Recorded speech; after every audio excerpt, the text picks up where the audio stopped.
Bihar police को NEET paper leak मामले में नए नए कुछ सबूत मिल रहे हैं, कुछ एंगल जुड़ रहे हैं। और पहले एफआईआर में आरोपियों का कबूलनामा सामने आता है, जिसमें उन्होंने बताया कि पेपर लीक तो हुआ था, 30 से 40 लाख की रकम सॉल्वर गैंग को दी गई थी। परीक्षा से एक दिन पहले क्वेश्चन पेपर स्टूडेंट्स को रटवाया गया, आंसर्स बताए गए और फिर वही पेपर एग्जाम में आया। बिहार पुलिस की आर्थिक अपराध शाखा को कुछ पोस्ट डेटेड चेक भी मिले हैं, जिसके बारे में अंदेशा है कि ये वो चेक हैं जो सॉल्वर गैंग को पेपर लीक कराने के एवज में दिए गए थे।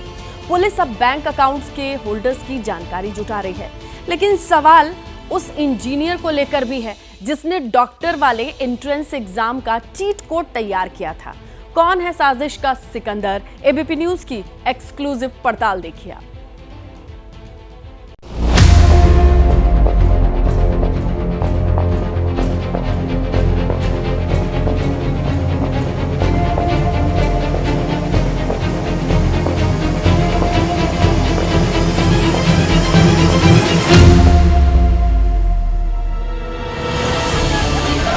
करीब 1.5 महीने से नीट यानी national eligibility cum entrance test को लेकर लाखों बच्चों के मन में, उनके माता पिता के जहन में यही सवाल है। वो पूछना चाहते हैं, जानना चाहते हैं कि पेपर लीक का मास्टरमाइंड कौन है। वो कौन लोग हैं जिसने पैसों के लालच के लिए छात्रों के भविष्य से खिलवाड़ किया, नीट वाला पेपर लीक करवाया और फिर सॉल्वर गैंग से सॉल्व भी। इन सवालों के जवाब तलाशने की कोशिश करेंगे, लेकिन पहले उस एफआईआर को देखने की जरूरत है जिसे लेकर सरकार के उन दावों पर सवाल खड़े हो गए, जिसमें यह कहा जा रहा था कि नीट में पेपर लीक जैसी कोई बात नहीं हुई, नकल हुई, लीक नहीं हुआ। लेकिन नीट मामले को लेकर पटना में जो एफआईआर हुई, उसमें आरोपी कैंडिडेट आयुष राज ने खुलासा किया। उसके मुताबिक नीट का पेपर लीक हो चुका था। परीक्षा से ठीक एक दिन पहले यानी 4 मई को क्वेश्चन पेपर मिल चुका था। क्वेश्चन पेपर के साथ उसके आंसर्स भी रटवाए गए थे। कम से कम 20 से 25 कैंडिडेट्स को पेपर लीक करवाया गया, उसके आंसर्स बताए गए। आरोपी के मुताबिक 5 मई को जो एग्जाम हुआ, उसमें वही पेपर था जो 4 तारीख को इन्हें प्रोवाइड किया गया था। नीट पेपर लीक को लेकर सबसे पहले खुलासा एबीपी न्यूज पर हुआ और इसकी गूंज अब सियासी गलियारों में सुनाई भी दे रही है। मैं एबीपी न्यूज को बहुत बहुत धन्यवाद देना चाहता हूं कि जिस बात को पूरा विपक्ष मजबूती से उठाने का काम कर रहा था, उसको सत्य तथ्यों के साथ साबित करने का काम एबीपी ने प्रयास किया है। हम तो ये कहते हैं कि पूरे मामले का सीबीआई से जांच होनी चाहिए और तत्काल शिक्षा मंत्री को इस्तीफा देना चाहिए। ये मुद्दा ऐसा है जो लाखों बच्चों की जिंदगी से डायरेक्ट जुड़ा है। वो बच्चे जो डॉक्टर बनने का ख्वाब देख रहे हैं, लेकिन एफआईआर में पेपर लीक पर खुलासे के बाद अभ्यर्थी बेचैन है। हालांकि सवाल ये भी है कि इस पूरे रैकेट की शुरुआत हुई कहां से। हमारे संवाददाता शशांक कुमार और आर्यन ने इसकी तहकीकात शुरू की तो कई चौंकाने वाली जानकारियां सामने आई। नीट पेपर लीक मामले में 13 आरोपियों को गिरफ्तार कर जेल भेजा गया, जिसमें एक सिकंदर भी है और दूसरा है नीतीश कुमार जो परीक्षा माफिया है। सिकंदर ने अपना अपराध को स्वीकार किया है। उसके कबूलनामे की कॉपी हम लोगों के पास है। देखिए, वो दानापुर में जूनियर इंजीनियर के पद पर तैनात था। दानापुर नगर परिषद के ऑफिस में इस वक्त हम मौजूद हैं। इसी कमरे के अंदर जो है सिकंदर बैठता था। इसी ऑफिस में अमित आनंद और नीतीश कुमार जो परीक्षा माफिया है, वो सिकंदर से किसी काम से मिलने आए थे और इन दोनों ने सिकंदर से ये कहा था कि हम लोग नीट, बीपीएससी, यूपीएससी एवं अन्य प्रतियोगिता परीक्षा का पेपर जो है उसको लीक कराकर अभ्यर्थियों को उत्तर देते हैं और उत्तर रटवाते हैं और परीक्षा में वही प्रश्न बिल्कुल पूछा जाता है। सो अभ्यर्थी बहुत ज़्यादा नंबर से पास हो जाते हैं। नीतीश कुमार, अमित आनंद और सिकंदर यादवेंद्र, शशांक ने जिन साजिशकर्ताओं का जिक्र किया, उन्हें ही पटना में पेपर लीक वाले केस का अहम साजिशकर्ता बताया जा रहा है और इनमें से सिकंदर का पूरा सिस्टम अब जांच के दायरे में है। दानापुर नगर निगम के इसी ऑफिस में बैठता था, पद था जूनियर इंजीनियर, लेकिन यहीं पर सॉल्वर गैंग से मिलकर रच डाली पेपर लीक वाली खौफनाक साजिश। तो सिकंदर ने तब उनकी बात सुनकर ये कहा कि मेरे पास कुल 4 अभ्यर्थी हैं, इनको नीट की परीक्षा में पास करा दीजिए। तो डील तब तय हुई। अमित आनंद और नीतीश ने कहा था कि 30 से 32 लाख रुपए लगेंगे, तो इसके लिए सिकंदर तैयार हो गए। 5 मई को परीक्षा थी। सिकंदर ने पूछा कि अभ्यर्थियों को कब लाना है, तो नीतीश और अमित आनंद ने कहा कि 4 मई की रात को चारों अभ्यर्थियों को खेमनी चक के पास प्ले स्कूल है वहाँ लेकर आइए, वहीं पर उन लोगों को प्रश्न पत्र दिया जाएगा और उत्तर रटवाया जाएगा। तो बिल्कुल डील के तहत सभी बच्चे 4 तारीख को स्कूल में पहुंचे, रात भर वहीं रहे, प्रश्न का उत्तर रटे। ये कबूल किया है सिकंदर ने अपने कबूलनामे में। नीतीश कुमार, अमित आनंद और सिकंदर यादवेंद्र, शशांक ने जिन साजिशकर्ताओं का जिक्र किया उन्हें ही पटना में पेपर लीक वाले केस का अहम साजिशकर्ता बताया जा रहा है और इनमें से सिकंदर का पूरा सिस्टम अब जांच के दायरे में है। दानापुर नगर निगम के इसी ऑफिस में बैठता था, पद था जूनियर इंजीनियर, लेकिन यहीं पर सॉल्वर गैंग से मिलकर रच डाली पेपर लीक वाली खौफनाक साजिश। तो सिकंदर ने तब उनकी बात सुनकर ये कहा कि मेरे पास कुल 4 अभ्यर्थी हैं, इनको नीट की परीक्षा में पास करा दीजिए। तो डील तब तय हुई। अमित आनंद और नीतीश ने कहा था कि 30 से 32 लाख रुपए लगेंगे, तो इसके लिए सिकंदर तैयार हो गए। 5 मई को परीक्षा थी। सिकंदर ने पूछा कि अभ्यर्थियों को कब लाना है, तो नीतीश और अमित आनंद ने कहा कि 4 मई की रात को चारों अभ्यर्थियों को खेमनी चक के पास प्ले स्कूल है वहाँ लेकर आइए, वहीं पर उन लोगों को प्रश्न पत्र दिया जाएगा और उत्तर रटवाया जाएगा। तो बिल्कुल डील के तहत सभी बच्चे 4 तारीख को स्कूल में पहुंचे, रात भर वहीं रहे, प्रश्न का उत्तर रटे। ये कबूल किया है सिकंदर ने अपने कबूलनामे में। साजिश के सिकंदर वाला फ्लो चार्ट दिखता कैसा है ये भी समझ लीजिए। एफआईआर के मुताबिक सिकंदर ने आयुष राज, अनुराग यादव, शिवनंदन कुमार और अभिषेक कुमार नाम के कैंडिडेट्स के लिए डील फाइनल की। आयुष राज और अनुराग सिकंदर के जानकार थे, इसलिए इन लोगों से कम पैसे लिए जाने थे और बाकी अभ्यर्थियों से 40-40 लाख रुपए लेने की बात हुई थी। सिकंदर ने आगे बताया कि 5 मई को परीक्षा के ही दिन रूटीन चेकिंग हो रही थी और वाहन चेकिंग के दौरान उसकी गाड़ी रोकी गई।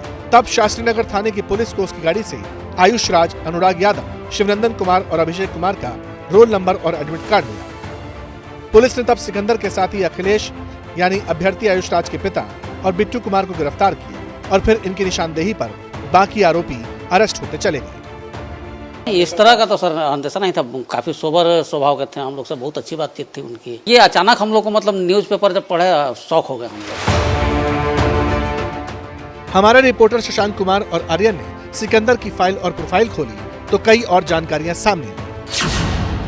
पता चला कि 56 साल का सिकंदर समस्तीपुर का रहने वाला है। पटना के साथ परिवार में रह रहा था।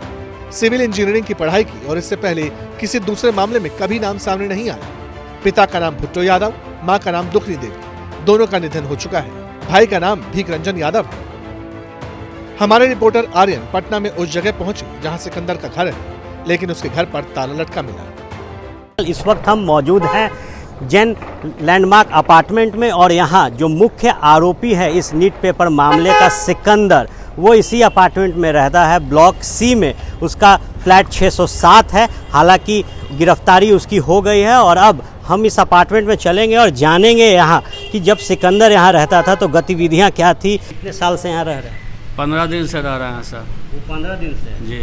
और उसके बाद गिरफ्तारी हो गई। जी। जिनसे लोग मिलने आते थे? हाँ, मिलने आते थे। किस तरीके के व्यक्ति वो रहते? आदमी ठीक थे सर। सामने वो सी ब्लॉक है, ए के जस्ट बगल में, जहाँ इस वक्त मोटरसाइकिल आ रही है और इसी पे 6ठे तल्ले पर 607 नंबर जो फ्लैट है उसमें सिकंदर रहा करता था। और अब जब उसकी गिरफ्तारी हुई है तो फिलहाल उसके फ्लैट में ताला लग गया है।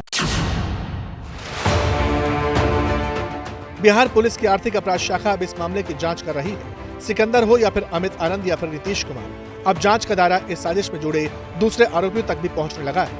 लेकिन सवाल है कि इस पूरे मामले को लेकर सरकारी एजेंसी एनटीए का वर्जन क्या है? क्या नेशनल टेस्टिंग एजेंसी और ईओडब्ल्यू के बीच समन्वय की कमी है? क्या एनटीए मामले की जांच में सहयोग नहीं कर रही?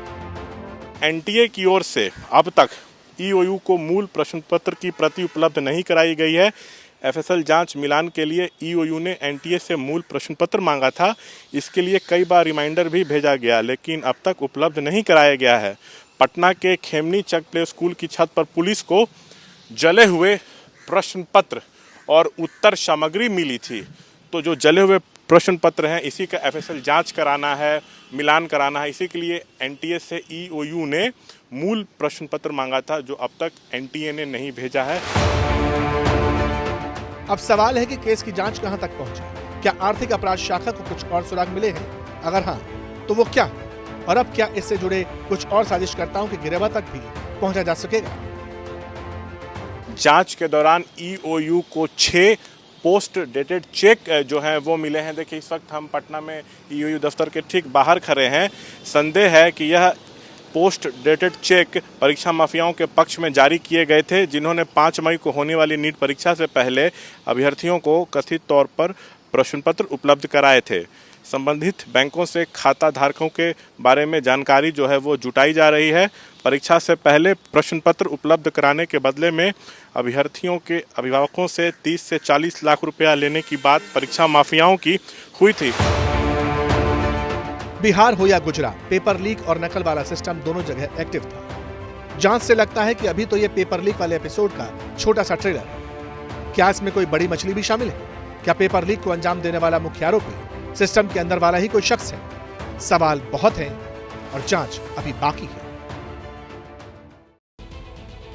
तो देखिए, पुलिस जांच करेगी, मोटी मोटी फाइल बनेगी, अदालत में केस चलेगा, जेरा बहस के बाद फैसला आएगा, दोषी जेल जाएंगे। उसके बाद क्या? सवाल है, क्या पेपर लीक होना बंद हो जाएगा? आखिर कमी कहां है? कौन सा ऐसा लूप होल है जहां से बार बार पेपर लीक होता है?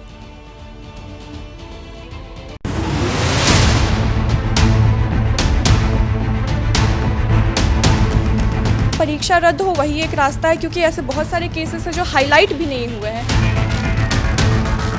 ग्रेस मार्क देकर किसी को ऑल इंडिया रैंक 1 नहीं बनाया जा सकता है। पेपर लीक के कारण जिस बच्चे को नहीं भी आता था वो कर लिया, और हम लोग मतलब रैंक भी नहीं आया, कॉलेज भी नहीं मिला। अगर इस बार क्वेश्चन पेपर लीक हुआ तो हो सकता है कि अगले साल भी हो। हम लोग अपने फ्यूचर की टेंशन है। इन्हीं के जैसे करीब 24 लाख छात्रों ने डॉक्टर बनने के लिए डॉक्टरी की MBBS और BDS वाली पढ़ाई के लिए रजिस्ट्रेशन करवाया। बीते महीने एग्जाम भी दिया, लेकिन सॉल्वर गैंग ने पेपर लीक कर दिया। रिजल्ट पर रोक नहीं लगी। लेकिन जिन लोगों को ग्रेस मार्क्स दिए गए थे, उनके मार्क्स हटा लिए जाएंगे। अब या तो उन्हें दोबारा पेपर देना होगा या फिर हटाए गए मार्क्स के बाद अपना स्कोर एक्सेप्ट करना होगा। मगर इन सारी बातों के बीच बेसिक सवाल क्या है? मेन मुद्दा क्या है? मेन मुद्दा यह है कि कौन इसकी गारंटी देगा कि अब पेपर लीक नहीं होगा? इसकी क्या गारंटी है कि लाखों छात्रों के भविष्य से खिलवाड़ नहीं होगा? इसकी जिम्मेदारी कौन लेगा कि अब प्रतियोगी और बहाली परीक्षा बिना किसी विवाद संपन्न हो जाएंगी? आखिर सॉल्वर गैंग को इतनी गोपनीयता से छपने वाला पेपर मिल कैसे जाता है? वो कौन सा सिस्टम है जहां से इतने बड़े बड़े पेपर लीक हो जाते हैं? सवाल तो यह भी है कि राज्य हो या केंद्र, पेपर लीक करने वाले सॉल्वर गैंग को जड़ से खत्म करने की कोई टाइमलाइन सेट हुई है या नहीं? सरकार का या प्रशासन का उद्देश्य सिर्फ यही नहीं है कि कुछ लोग गिरफ्तार हो गए हैं और वहां तक ये चीजें सीमित हो जाएं। हमें जड़ तक पहुंचना है कि कौन लोग इसके पीछे शामिल हैं, कौन साजिश करता है, कहां तक इनके तार फैले हुए हैं। और कदाचार मुक्त परीक्षा हो, पूरे देश में सबकी यही इच्छा होती है और ये एक कोड की तरह है समाज में। हम इसे राजनीति के चश्मे से नहीं देखते हैं, सरकार किसी की भी हो। सही कहा नेताजी, सियासत नहीं होनी चाहिए, हरगिज नहीं होनी चाहिए। लेकिन होता क्या है? सिर्फ सियासत। विपक्ष वाले सरकार को कोसते हैं और सरकार में बैठे मंत्री संतरी व्यवस्था की दुहाई देकर पिछली सरकारों को। यही कुचक्र चलता रहता है, कई सालों से चल भी रहा है। लेकिन इसी में मूल मुद्दा दब जाता है कि इतने बड़े बड़े कॉम्पिटिटिव और रिक्रूटमेंट वाले एग्जाम्स को लीक प्रूफ बनाने के लिए क्या उपाय किए गए? NTA की कितने भी बड़े दायित्वधारी हो, अगर वो उनमें गुनहगार पाए जाएंगे, उनको भी छोड़ा नहीं जाएगा। और NTA में बहुत सुधार की आवश्यकता है। सरकार उसके ऊपर भी चिंता कर रही है। लेकिन मैं फिर आश्वस्त करता हूं, किसी को, कोई भी गुनहगार को छोड़ा नहीं जाएगा, उनको कठोर से कठोर दंड मिलेगा। अच्छी बात है, सजा दीजिए, नजीर पेश कीजिए, मगर लूप होल्स का क्या करेंगे जनाब? जो सिस्टम में पेपर लीक वाला कैंसर खत्म कैसे होगा? जिस तरह दीमक को मारने के लिए इंजेक्शन वाला ट्रीटमेंट करना पड़ता है, उसी तरह पेपर लीक करने वालों पर सर्जिकल स्ट्राइक की जरूरत है। वैसे पेपर सेट होने से लेकर लीक की गुंजाइश कहां बनी रहती है, ये जानना भी जरूरी है। तो क्वेश्चन सेटिंग जब किया जाता है तो इसको काफी गोपनीय रखा जाता है।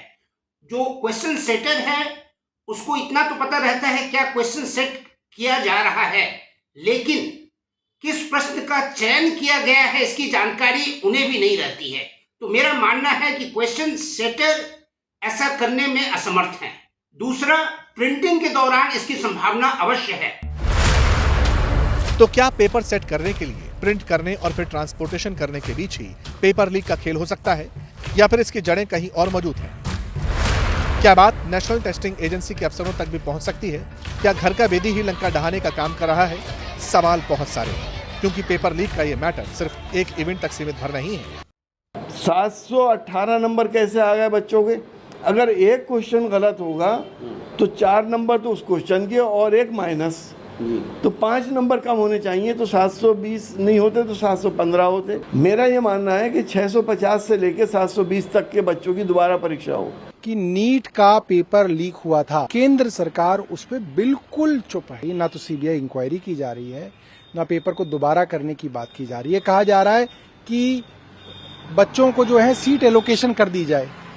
जब एलोकेशन ही हो जाएगा तो फिर आप क्या कर सकेंगे? फिर तो सब कुछ खराब हो जाएगा। इन बच्चों का भविष्य कौन संभालेगा? कौन इनकी चिंता करेगा? जरा सोच कर देखिए। एक बच्चा पूरे साल परीक्षा की मेहनत करे, माता पिता कोचिंग की फीस भरने के लिए कर्जा ले, बच्चे को अच्छे इंस्टीट्यूट्स में पढ़ाएं, बड़े बड़े शहरों में भेजें, बच्चा कॉन्फिडेंट होकर एग्जाम दे भी आए, लेकिन बाद में पता चले कि पेपर लीक हो गया, तो फिर उसके दिल पर, उसके माता पिता पर क्या बीतेगी?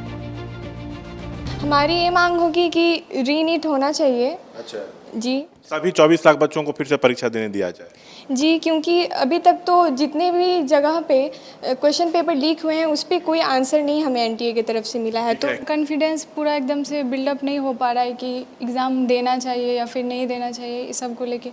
तो मेरा भी यही है कि हम भी यही बोल रहे हैं कि मतलब सरकार थोड़ा इस पे ध्यान दे।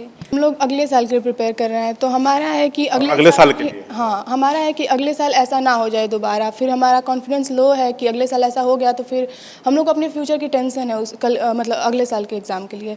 परीक्षा रद्द हो वही एक रास्ता है, क्योंकि ऐसे बहुत सारे केसेस हैं जो हाईलाइट भी नहीं हुए हैं। तो हमारे साथ अन्याय होगा और जो बच्चे सही में मेहनत किए हैं उनके साथ भी ये अन्याय होगा। तो सही से इसकी जाँच होनी चाहिए। रद्द कर देना चाहिए नीट का पेपर, क्योंकि हम लोग जैसे बहुत सारे बच्चे हैं, लाखों में बच्चे हैं जिसका बहुत स्कोर के अकॉर्डिंग रैंक भी बहुत पीछे चला गया है। इस बार जैसा एक्सपेक्ट कर रहे थे कि मार्क्स तो उतना अच्छा नहीं लेकिन रैंक अच्छा आ जाएगा, वो भी नहीं हुआ। एक और बात, 16 जून को यूपीएससी का प्रीलिम एग्जाम हुआ।